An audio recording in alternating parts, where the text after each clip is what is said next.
নমস্কার, আমি কৃষ্ণনগরের সংসদ মহুয়া মৈত্র বলছি।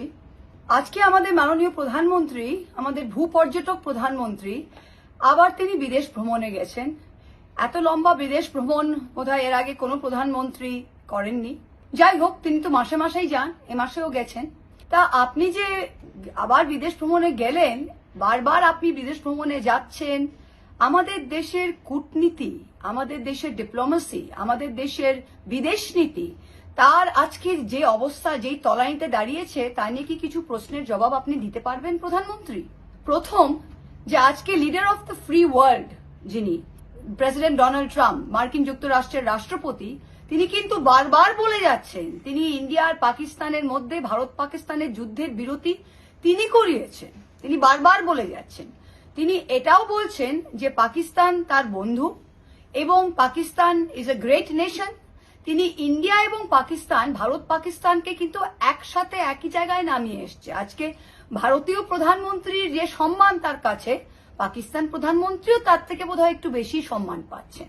পাকিস্তানিরা গিয়ে দুপুরের ভোজন করছেন আজকে ডোনাল্ড ট্রাম্পের সাথে। তা আপনার যে এত বিদেশ নীতি, এত কূটনীতি, এটাই হলো? যারা সন্ত্রাসবাদকে দেশের নীতি, প্রাতিষ্ঠানিক নীতি তৈরি করে ফেলেছে, সেই দেশ পাকিস্তান, তাদেরকে একঘরে না করে আজকে ডিপ্লোম্যাটিকলি, কূটনৈতিক দিক থেকে কিন্তু ভারতই একঘরে হয়ে গেছে। কোন দেশ আজকে কোন ফার্স্ট ওয়ার্ল্ড এসে পাকিস্তানের নিন্দে করেনি। আমরা কিন্তু কাউকেই এটা বোঝাতে সক্ষম হইনি যে পেহেলগাম অ্যাটাকের পেছনে পাকিস্তানের হাত ছিল। কেউ কিন্তু বলেনি। আপনি সাংঘাই কোঅপারেশন অর্গানাইজেশন SCO এর মিটিংয়েও দেখেন, সেখানেও কিন্তু তারা এটা বলতে রাজি হননি। আজকে 70 দিন হয়ে গেল পেহেলগামের হামলাকারী যারা আমাদের এতগুলো মানুষকে মেরে দিল, তারা কোথায়, তারা কে, আজ অব্দি আমরা জানতে পারলাম না। আপনার 2.5 বছর ধরে মণিপুর যাওয়ার টাইম হয়নি। আপনি একটা স্পেশাল সেশন অফ পার্লামেন্ট, যেখানে আমরা জানতে চাই যে আমাদের কতগুলো প্লেন ডিস্ট্রয় হয়েছে, আমাদের যুদ্ধটা কিভাবে শুরু হলো, যুদ্ধতে কি কি হলো, বিরতি বা কিভাবে হলো। আমরা যদি বলেছিলাম এটা অপারেশন সিন্দুর, সন্ত্রাসকে শেষ করার জন্য, তা আজকে সন্ত্রাসকে না শেষ করেই আমরা যুদ্ধ বিরতি মেনে নিলাম কেন? এই কয়েকটি প্রশ্নের উত্তর আমাদের জানা দরকার।